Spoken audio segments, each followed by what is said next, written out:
I'm working on the Camaro, working on this rack and pinion, and I wanted to take a minute and stop the time lapse so I could show you what I pulled out of here and why we're changing it. There's definitely a couple of do nots in this video. What you don't want to do, safety wise, this is your steering. It's a manual rack and pinion that's already been in this car. One of the reasons that I was happy the conversion was already done. It's got a BMR tubular K-member in it, along with a Flaming River chrome manual rack and pinion, like a Pinto style rack.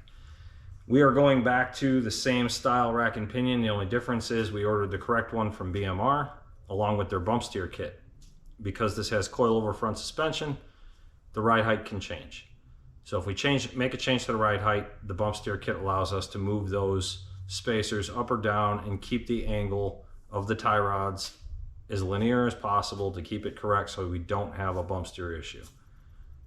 Anybody who's ever done this, especially drag racing, this car comes down hard from a wheel stand or for whatever reason, that's the easiest way to lose control of the car and put it in the wall. We're not trying to do that. So I wanted to make this quick little video just so I could show you guys what we pulled out of here and just how scary this actually was. This one right here is the one that we just pulled out of the Camaro. You'll see the time-lapse footage of that. Not only the corrosion, the inner tie rods are completely wore out. There's no resistance whatsoever in these joints. They handmade the inner as well. They shortened it. They cut it and re-welded it. And then welded this thread, this all thread in here. And then that's how they attached whatever this is that they decided to make for an outer tie rod. And then it's got a Heim joint in here, which is a cheap two-piece joint. It's not a very good one. And there's not even a jam nut on it. So this was literally just held in by the spindle to keep it from rotating. So definitely not ideal. It's the same on both sides. As you can see, this one at least has a jam nut on it. But the same homemade deal on this end. They shortened this and re-welded it. There's no boots. There's no grease in here whatsoever. Rust on the input shaft of the rack. I don't know how this was even functioning, to be honest. The rack is sloppy. Alright, so the other thing that I wanted to talk about real quick before we get into the complete install on this is the steering shafts themselves. So what I've laid out here, there's three different ones. This is what we took out of the car that was on the old rack and pinion.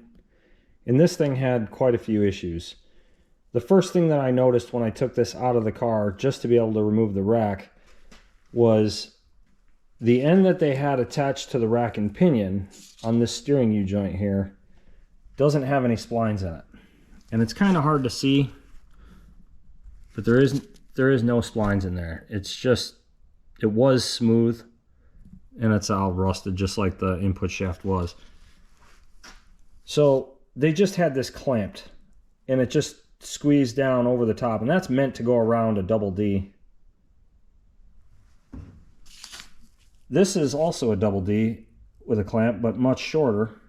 This is what they had up at the top on the column side. So this is the incorrect U-joint.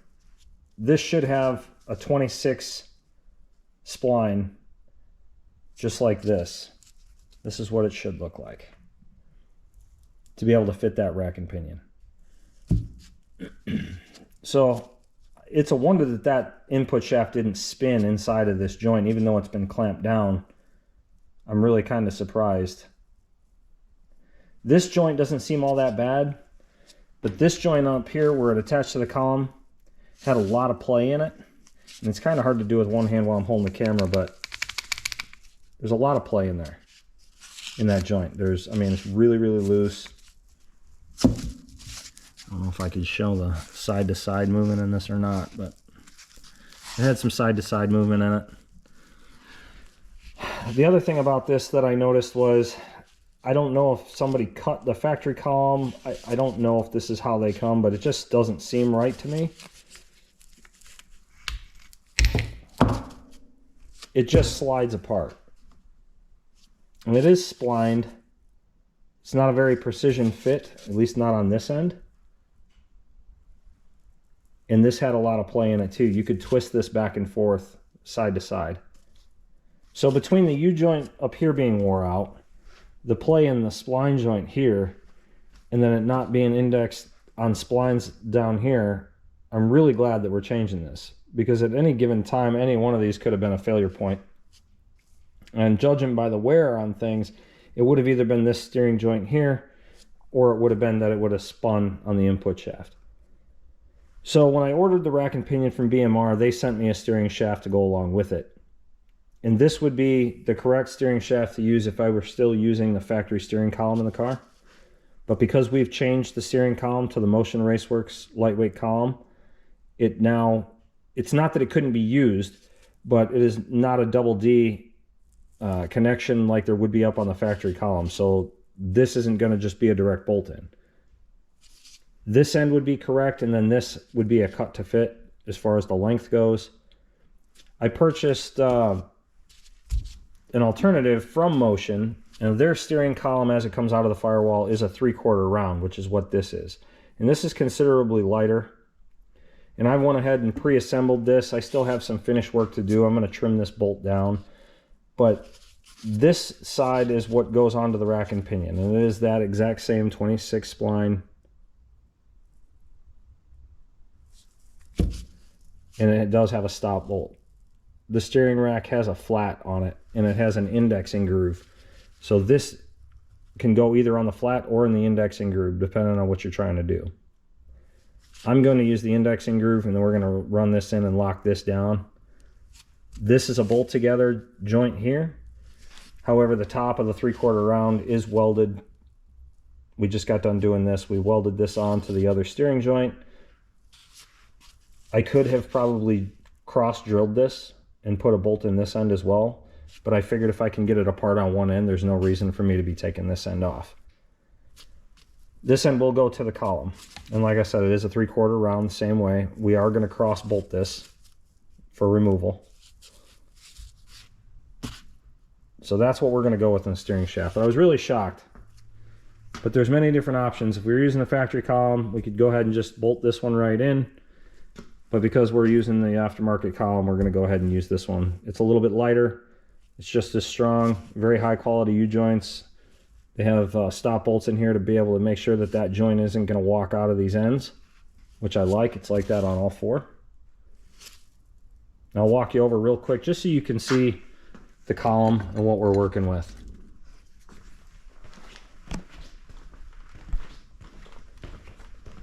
All right, so I'm working on getting some better lighting in the shop, but for now I'm limited to the use of these handheld lights. So that's the column right there. And like I said, it is a 3/4 round. Now we could trim this back if we need to, but I've got it where I like it. And I'm going to go ahead and do it there. I made some marks. But that's what we're going to attach to. And that's going inside, and then we've got our rack installed, and you can see the input shaft down there. So we're just going to connect the dots. You can kind of see both sides. That's what we're doing. And I am going to have a little bit of interference fit on the headers I'm using, because the headers that I've adapted to this is not for this car. But that's just a minor dent in the primary tube. And then there's that motion column one more time, just so you guys could see this. The steering wheel comes off. And that's what we're working with. So it's a lot lighter, a lot nicer. And then we've got their turn signal switch that clamps on there. We can kind of index that and move that around. But as far as the steering system goes, you know, changing this column and everything else, one, it saves a lot of weight. It declutters things quite a bit, makes it easier for access in and out of the car once the cage is in. And then for the manual steering conversion, it just works well. So that's what we're working on now. I am going to roll back into the time lapse for you guys, but I wanted to take a minute and just kind of show you.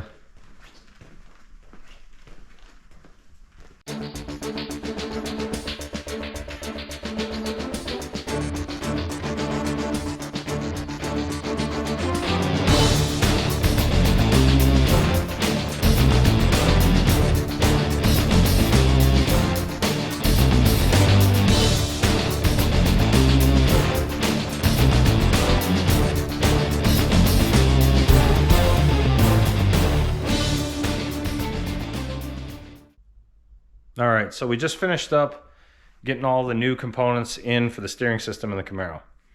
And right now, I've got the old stuff laid out on the floor so you can see exactly everything that we took out and what we replaced. And what I'd like to do is kind of go through and just show everything as it's installed.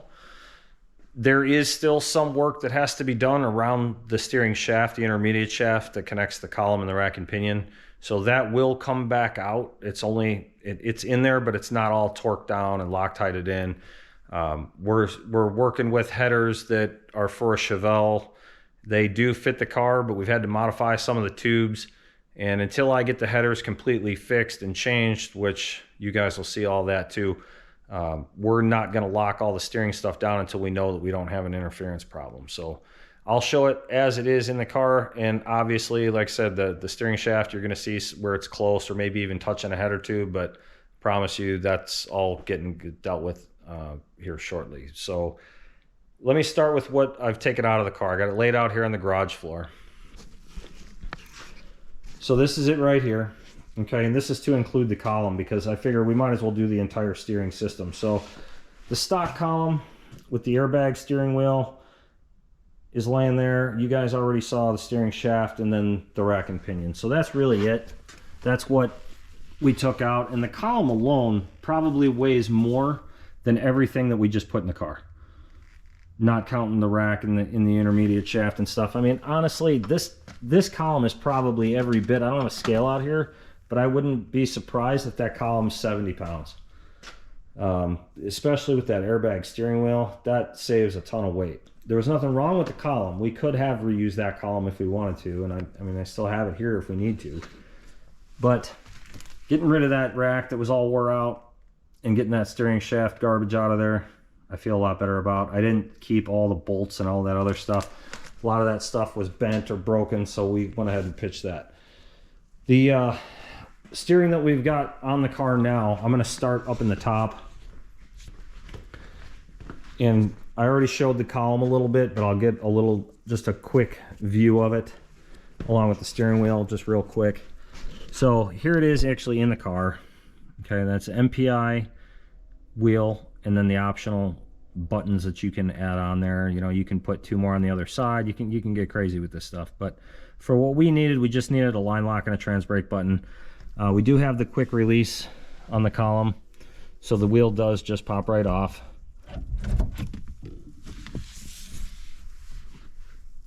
And I already talked about the turn signal switch, but maybe getting a little bit of a view underneath it would be helpful. But it uses the exact plate design up on the firewall for the attachment, and then the same thing up here for how it attaches underneath the dashboard. So it's a direct bolt-in column, which is really nice. And it's adjustable. You can kind of move it around back and forth or up or down. All right.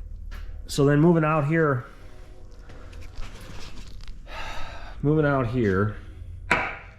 you can see where the column comes through. Don't mind the train. It's one of the luxuries we get to deal with here. So there's the column coming through the firewall. And then you can see where we've made the connection to the steering shaft.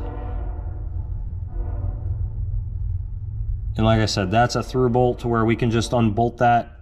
The column, if you loosen that collar, that aluminum collar that's up there, you can loosen that, and then you can actually slide the steering shaft on the column up and out.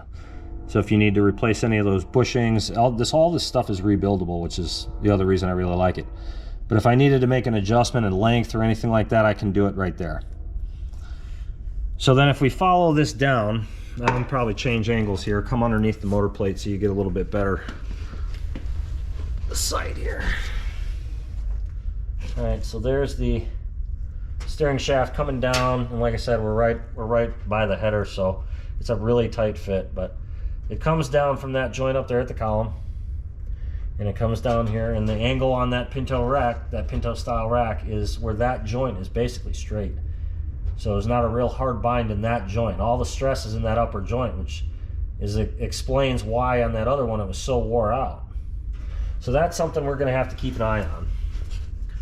All right, and then you can see the rack's installed. It's mounted in the car. It's got boots on it this time. It's actually got grease in there. And then here's this is the bump steer kit that we talked about on the outer tie rod. And that bolt that goes through the steering knuckle there is a 1/2 inch, grade 8 1/2 inch bolt with a nylock nut, the flat washer to keep everything there. And then you've got these machine spacers, and these go in different increments, so you can adjust, you know, where you want this to be. You can put it up above. It's not recommended, but you can put it up above. You can sandwich it between spacers. You know, you can do all kinds of things to move the angle of this tie rod. Like right now the car is up in the air, so it's drooped down, but the idea is when it's sitting down on the ground, like this side is over here, it's fairly flat. It's fairly straight across, or even maybe slightly downward pitched. But you don't want it to be pitched upward. That's where you start running into problems. So you can see how that one's set up, and we're the same on both sides. And we haven't fine-tuned the ride height yet, so we may have to move these around a little bit, but at least we have the ability to do that. But that's it. Right to the steering knuckle. Good adjustability there. Very easy to adjust your toe in and out. Jam nut on each side, and an adjuster sleeve. And these are all high quality rod ends. I think I showed that earlier in the video. We got good clearance. Even with that big block in there, there's enough clearance where I can almost get my fingers in there. So, and that thing ain't going anywhere because it's plated in. We don't have any movable motor mounts or anything like that. But that's how the whole steering system shaped up, just to kind of conclude the work that we were doing on that. And once we do some work on these headers, then we won't have the interference that we do. And honestly, it's not bad. There's a couple places that I've marked that I may just put a little dent in the primary tube, or I may even try to reroute. I have another area that's giving me trouble with the travel limiter. So we're probably going to be replacing some tubes and rebending a few things, and then making a few dimples and some tubes just to make sure we don't have any interference on anything. So that's going to wrap it up for the steering. Again, I appreciate everybody watching. If you have any comments, anything you'd like to add, any questions, please go ahead and put them down below. We do look at them. There's going to be quite a bit of work going on this car, as well as this Firebird that's behind me. We're doing the best that we can to put the content up. I mentioned in another video, we do this for fun. This is our hobby. But my daughter is still in high school. I still have a full-time job that I work. So our nights and our weekends, as they allow, we're out here in the garage working. And like she's inside right now doing homework, and I'm out here working. So we do the best that we can. We try to get our goal is to be able to put a video up about once a week. And if we're not able to quite do that, at least once every other week, there should be something going up on the channel. And the reason that I say that is the deadline on these two projects that we're featuring right now is pretty tight. The Camaro that we're talking about today we're trying to have that race ready by Memorial Day weekend. There's an event in Cordova, Illinois that we really want to participate in. It's called the Builders Brawl, and it's a really cool thing. And it's just for people like us that are actually putting the time and the work into building their own race cars and their own hot rods. And it's pretty sweet. So we're really trying to make that. So we don't have a lot of time to be waiting to get this work done. So the videos, unfortunately, take almost as long as doing some of the work does, just because we're new at it and trying to do the editing as well as making the videos. And then for whatever reason, sometimes it takes YouTube, a day to get the videos uploaded. So I don't know if it's just because we're such a small channel, we're a nobody, but we do the best we can. So we do appreciate you watching, and we hope that you will stick along and kind of follow us along through these. I think it's going to be pretty interesting, and I'm really excited to start getting some in-car footage and doing some racing footage and things like that once the weather warms up. It was 2 degrees this morning. I think it warmed up today and it got up to like 20 something. So we're in the garage for the season, but as soon as the weather allows, we can't wait to get out and enjoy these things. So